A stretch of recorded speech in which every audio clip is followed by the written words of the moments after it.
Why are you working inventory, James? A nurse I met at a mixer with pharmacists and nurses asked me this while I was doing inventory at the drugstore. Before I could answer, Brian, a pharmacist at the same workplace, jumped in and said, "This guy didn't put in the effort like we did in school. So he can only get part-time jobs." Just then, one of the male pharmacists suddenly collapsed, and I quickly responded. "Hey, James, who are you really?" The nurses who helped me began to realize something about me. I'm James. I help out at home during the day and work part-time doing inventory at a drugstore at night. When I say help out at home, I mean I help my sister, not my parents.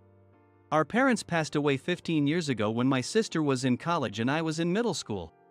Since then, I've been able to live and go to school thanks to my sister's support, and I'm grateful to her. Now, by helping her, I feel like I'm repaying her for everything. My sister is a comic artist. Even when she was in college, her work was already being published in commercial magazines, and she had a dedicated fan base. However, as she became more famous, she couldn't handle the pressure, started having trouble sleeping and eating, and gradually felt unwell. On top of that, our parents passing in disputes over inheritance with relatives added to her stress. To make matters worse, some of the media sensationalized these events, further distressing her. As if that wasn't enough, she was betrayed by her boyfriend at the time over money issues. After all these ordeals, my sister put down her pen. Though her readers and editors expected her to return, after about 3 years, new artists and hit works emerged. And the number of people waiting for her sequel dwindled. I also thought her work was great and was curious about the sequel, but she seemed more at ease being forgotten by the world. So I never mentioned it. After recovering, she started drawing comics again under a new pen name. By then, no publishers were interested in her work, so she started her own agency. She continues to draw comics at her own pace. Because she still sometimes suffers from anxiety and depression. I, being her only family, willingly take on her daily health management and work support. While my sister is sensitive, I'm quite tough, so it's only natural for me to help her. Besides, I believe part of her mental strain is my fault. Despite being very sensitive, when our parents suddenly died in an accident, she kept a brave face for my sake, handling all the aftermath perfectly. Considering she had her own work and college studies, she must have been overwhelmed. I only realized the harshness of the world and the frightening nature of public criticism after I entered society. My sister took on all the unpleasant things, which led to her developing anxiety. She completely lost trust in anyone but me. That's why I've decided to live a life where I can help my sister rather than focusing on myself. Working at the drugstore allows my sister to have some time alone at home. People at work don't know this and think I'm a 30-year-old living off my sister, enjoying a carefree life with a part-time job. I don't mind what they think. Hey, James. This orange juice doesn't belong on this shelf. How do you keep making such simple mistakes? Brian, the pharmacist, says to me. He's the most annoying guy at work. Every day he finds something to nag me about. Since this drugstore accepts prescriptions late into the evening, Brian is often around when I'm doing inventory. Brian, shouldn't you be in the pharmacy area? Customers might leave again because you're not there, like last time. I can't help but say something unnecessary every time. Brian is probably around my age. He was already here when I started working. You noisy part-timer, just fix the shelf quickly. But seriously, Brian is a terrible pharmacist. I wonder how he even passed the exam. His work, his conversations, everything is sloppy and lacks responsibility. He says reckless things with complete confidence. Having a pharmacist like that is not good. Though he irritates me, I make sure to teach him properly. I see it as contributing to the workplace. Brian, this isn't juice. Look closely, it's a canned cocktail. Huh? It says Mandarin on it. So confusing and annoying. With that, Brian lazily shuffled back to the pharmacy corner. I've heard many stories about Brian's mistakes as a pharmacist since I started working here. He even once made an error in the dosage of tablets he prescribed. Fortunately, Lauren, another pharmacist, noticed it right away and corrected it. But there are customers who refuse to come in if Brian is the only pharmacist available. I wouldn't want Brian handling my prescriptions either. Honestly, I wouldn't want to talk to him at all. Yet, Brian comes up to me every day to say something. And I always end up giving a cheeky response. This only makes him dislike me more. Is it my fault for engaging with him, even though I think it doesn't matter? Brian has no one to talk to at work because of his sloppiness and rudeness. Though it's a workplace, so that's not really necessary. He doesn't seem to have friends outside of work either, maybe he's lonely. I end up responding because I feel a bit sorry for him. I sometimes think maybe I'm lonely too, since I don't really have any close friends. But I'm confident in my self-awareness, unlike Brian. When I got home, my sister nervously approached me.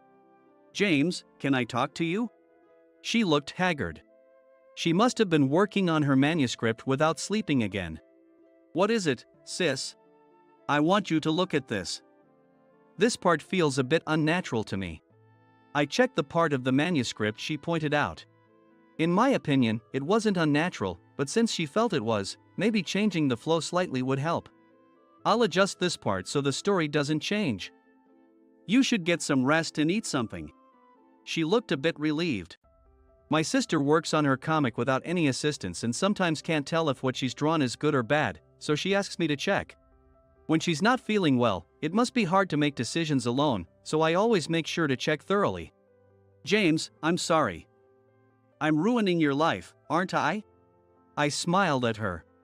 "What are you talking about? I'm doing this because I want to. Now, stop worrying and get some sleep.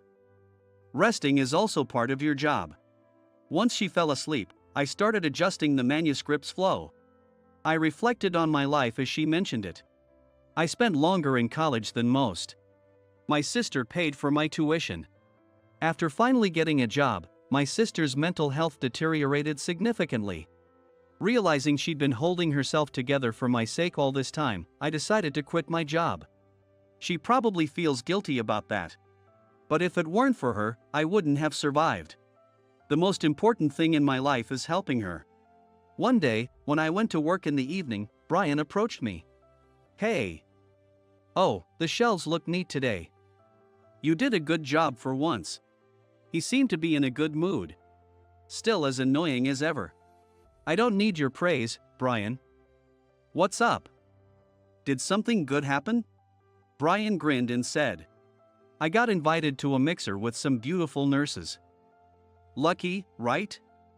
Last night, there was a study session for pharmacists and nurses. And that's where it was set up. He must be excited about his plans. What a simple guy. Don't you want to go?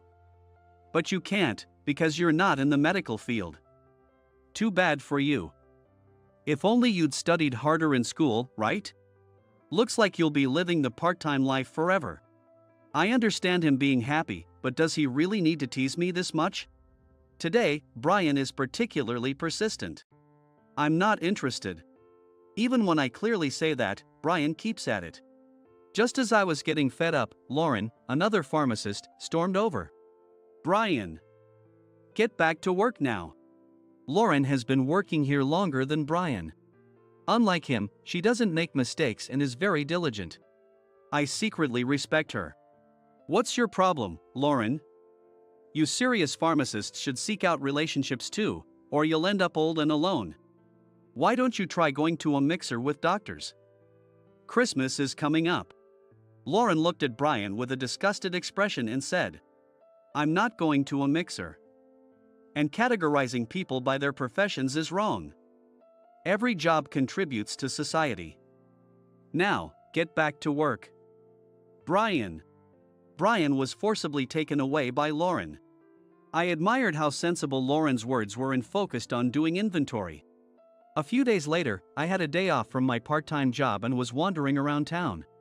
If I don't spend some time out of the house, my sister feels extra pressure. On days without work, I just walk around outside like this, without any particular purpose. It was the weekend, and the streets were busy with Christmas decorations. Friends, couples, families, groups. I like people watching. Watching people, you can't tell their age or profession, but their actions and gestures reveal what they're thinking. That person seems drunk, but is actually carefully avoiding empty cans. Maybe he has something important to tell the girl next to him today. The other person is constantly fiddling with their phone while glancing around. Perhaps they want to appear like they're not waiting for their date to arrive. It's interesting to think about human psychology, even if my guesses are sometimes off. It's tough to see someone as distressed as my sister, but if I can help lighten her burden, it's worth it. As I walked with the flow of people, I ended up at a place with impressive illuminations. It was the garden of a luxury foreign-owned hotel.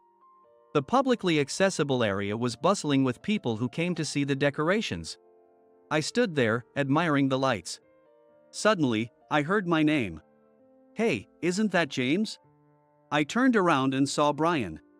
He was wearing a shiny suit and pointed leather shoes. He looked very dressed up. "Man, James.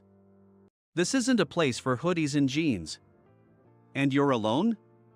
Watching the illuminations by yourself? That's sad." I explained that I was just out for a walk, but Brian kept mocking me with excitement. "James, you really are pathetic.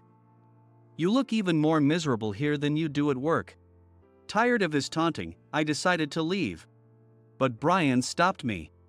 "Hey, how about I invite you too? We're going to that mixer I mentioned. You won't get another chance like this. I'll treat you." "You look so pitiful." I thought for a moment. It was still early to go home, and it was cold. Any place to eat would probably be crowded tonight. I'm also a bit curious about the people who will be at the mixer. "Alright, I'll give it a try. I'll go." Brian gave a smug smile and said, "Haha. Good, let's do it." I knew what Brian was planning. He'd probably use me as a topic to mock in front of everyone. Not that it bothered me. The mixer was held in a lounge on an upper floor. The lighting was dimmed to enjoy the night view, so I couldn't really see people's faces well, but I was just there to observe anyway.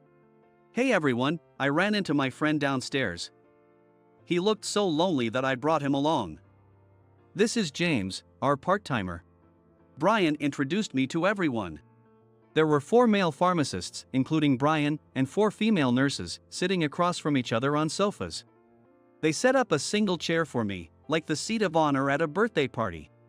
After the toast, everyone started making small talks, feeling each other out.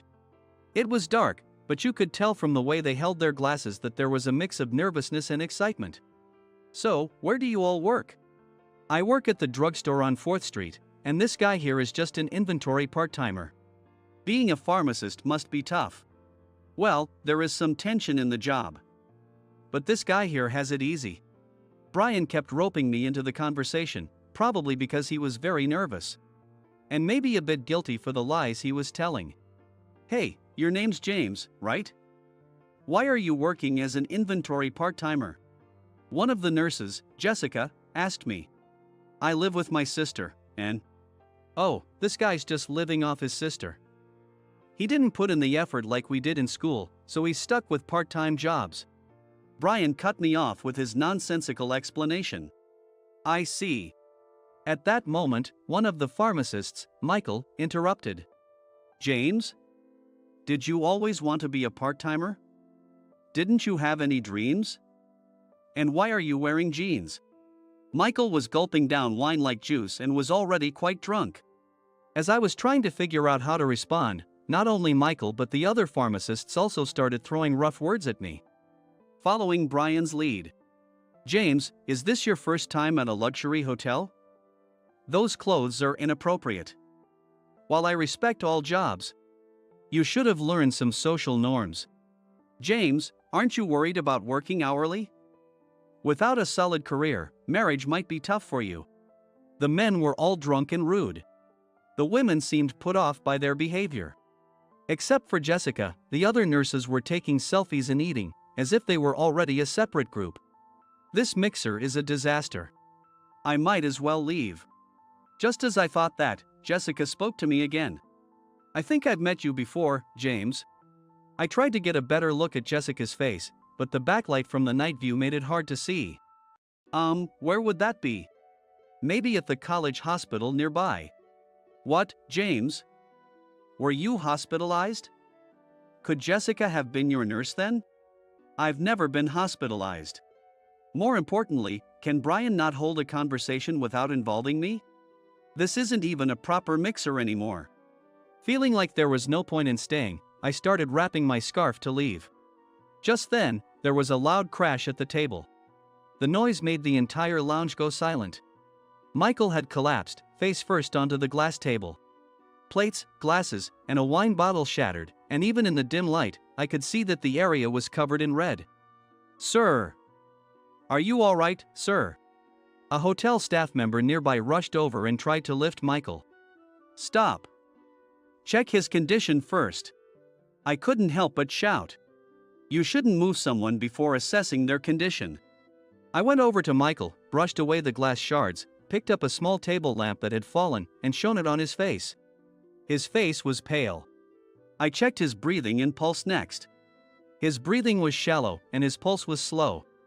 He was unresponsive, and there was food coming out of his mouth. Most concerningly, his body was rapidly getting cold. This must be acute alcohol poisoning. Brian, help me get Michael onto the sofa. Lay him on his side so his airway stays clear. What? Neither Brian nor the other men moved, they were all paralyzed with fear. We'll do it. The female nurses pushed the men aside and carefully but swiftly moved Michael. Call an ambulance, please. James, what else? The nurses were moving efficiently. His temperature is dropping from incontinence. We need to keep him warm. Loosen his upper clothing first. Got it. I took off my scarf and hoodie and covered Michael's feet with them. I unbuckled his belt and tried to find a way to keep his waist warm. I had nothing else to take off. Brian, can you lend us your jacket? But it's brand new. One of the female nurses pushed aside the dithering Brian and offered her own coat. My coat is lined with fur, it'll help keep him warm. Use it. The nurses dealt with the fluids and solid matter coming from Michael's body without hesitation. They really were professionals. I was grateful they were here. This is acute alcohol poisoning, right? As Jessica asked me if it was acute alcohol poisoning, I responded with a firm yes, while continuing to speak to Michael. Michael, can you hear me? Can you respond? There was nothing more we could do at this point. With him unconscious, he couldn't drink water. I kept calling out to him. Being on such a high floor in the hotel, it would take time for the paramedics to arrive. I hoped he would regain consciousness soon. A sound came from Michael's mouth. I kept talking to him. Hurts, it's hurting. Michael, you'll be okay. You'll get to the hospital soon. Try to drink some water. Let me handle it. James, you should take care of your hand. One of the nurses took over for me. I looked at my hands. They were cut by the glass and covered in blood. Everything stung and ached. The other customers in the lounge were staring at our table. Applause broke out from somewhere. Suddenly, I felt embarrassed. I needed to take care of my hands first, so I left and rushed to the restroom. Upon washing and inspecting my hands, I found some deep cuts. With no other option, I pressed my hands against my jeans and left the restroom. Although I felt a bit out of place in my casual outfit, I was glad I wore cheap jeans tonight. Not that I expected any of this. The paramedics safely transported Michael, and the hotel staff were cleaning up. While the men looked lost, the women applauded me again. Hey, James, you're not just a part-timer, are you? Who are you really?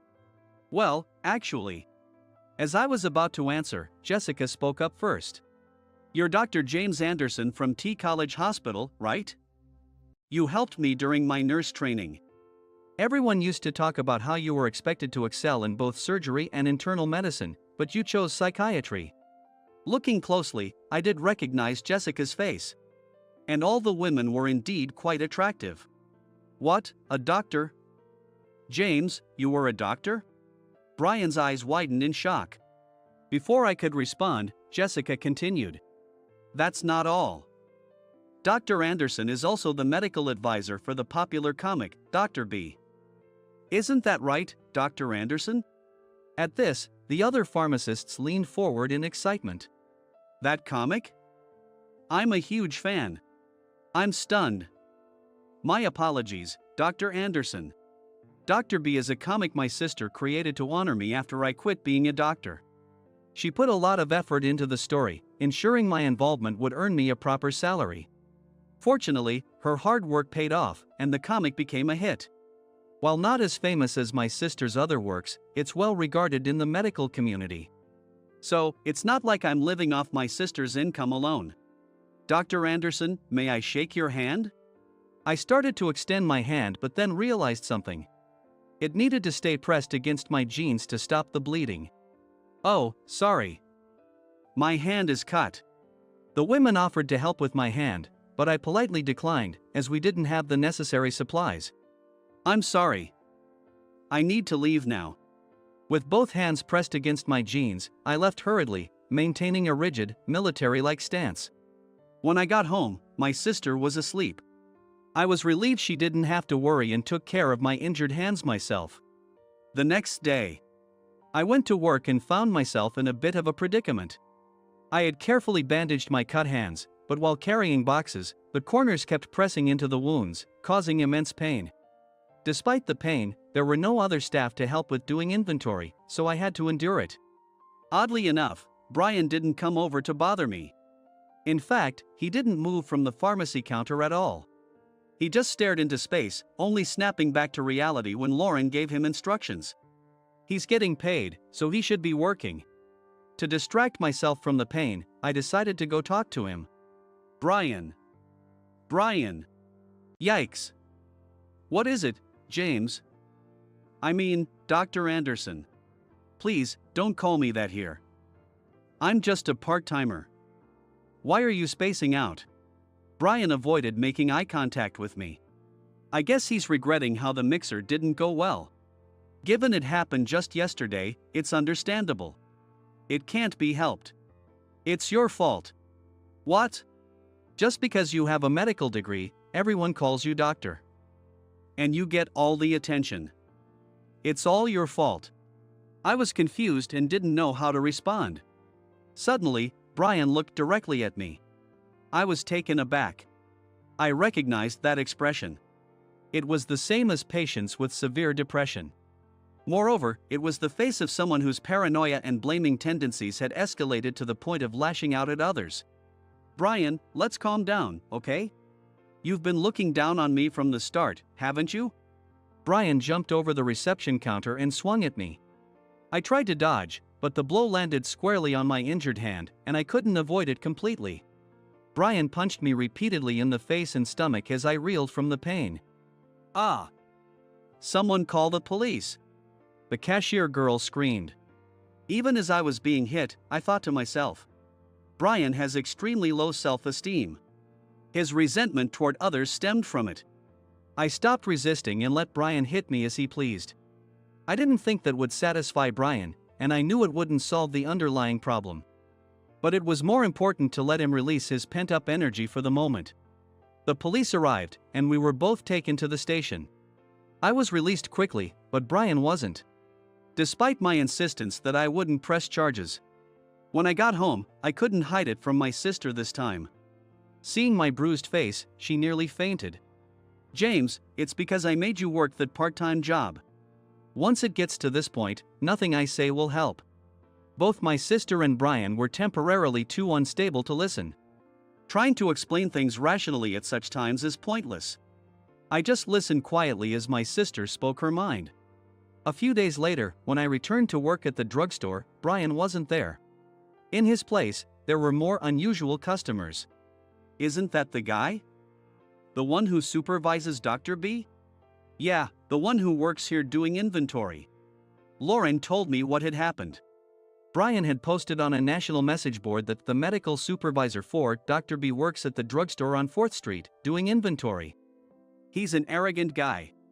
That's why some comic fans had come by.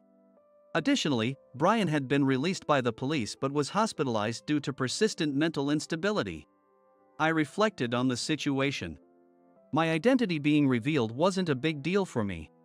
But for my sister, it could trigger flashbacks of past media harassment. For Brian, realizing what he had done could be deeply scarring once he returned to a normal mental state. And for the workplace, unnecessary attention was far from ideal. The right thing to do was for me to quit the part-time job. I spoke with the manager, John, and resigned from the drugstore. I spent my days aimlessly killing time from evening until night. After about a month of this went by, one day, I came home to find my sister waiting in the living room. "James, I have something to tell you." "Okay, what is it?" My sister looked calm. "I'm getting married." "What?" I was utterly shocked, but my sister remained composed. I hadn't mentioned it before, but David from K Publishing proposed to me. I knew David. He handled the promotion for my sister's comic. I had always thought that someone as capable as David could take care of my sister. So they were dating. "And I want you to go back to the hospital, James. What you want most is to help people who are struggling, right?" "I'm okay now. Thank you for everything." I felt conflicted, but if my sister said so, it seemed best to congratulate her and move on. However, I had doubts about returning to the hospital. I couldn't even help someone like Brian. I don't have much ability. Having a license and motivation isn't enough to handle people's hearts without the right skills. Congratulations. I'm happy for you. But give me some time to think about my situation. I told my sister this. Over the next 2 weeks, I pondered what to do. I hit a wall when thinking about how I could help others, then another when considering what I wanted to do. I had believed my purpose was to support my sister, but now that she didn't need me, I wasn't sure what to do next. I had always prided myself on being objective, but this personal dilemma was too heavy for me. I realized my experience with patients was still very limited. One day, I received an email from Lauren. "The trouble at the store has settled down. Can we talk? Please come by." I chose a quiet time with few customers and headed to the drugstore for the first time in a while. Lauren greeted me with a kind smile. "Long time no see. What are you doing now?" Taking comfort in her kindness, I honestly shared that I didn't know what to do. It felt like the first time in my life that I had been this candid about my feelings. I trusted Lauren greatly. "James. Dr. Anderson, I think you should work as a doctor. I saw how you always took care of each staff member. You were perfect in your role." I admitted to Lauren that I didn't see myself that way. Lauren kept her gentle expression and said, "Here's the address where Brian is hospitalized. Maybe you should visit him." The note Lauren gave me had an address that was relatively close by. A few days later, I went to see Brian. He looked surprisingly calm. "Hey, Dr. Anderson. I'm doing well." He seemed a bit embarrassed. "I'm glad your mental state has improved." When I said this, Brian looked into my face and said, "Wow. I've never seen that look on your face before. Are you really troubled?" "I did some bad things, but now that I'm calm. I realize you were really sincere with someone like me who was reckless and self-destructive." For the first time in my life, I reflected on my actions and decided to live more seriously. I hadn't expected Brian to say such things. "You quit the job at the drugstore, right? Because of me." "I'm sorry." "Hey, why are you crying?" "Stop it. It's shocking to see you cry. Stop. Cut it out." I was so happy that I burst into tears. Seeing someone who had been struggling mentally recover and talk about living seriously made me deeply happy. "Thank you. I'm really happy that something reached you and that you're feeling better." Brian responded, "This is such a hassle, but I'll say it properly." "Thank you, Dr. Anderson." I couldn't stop my tears. Brian's words saved me. They gave me the confidence to start over as a doctor. I returned to the psychiatric department at the college hospital. While I can't help everyone, there are people whose mental recovery I can support. I intend to help with all my heart. I will continue to assist my sister with her comic, but my mission to help isn't just limited to her.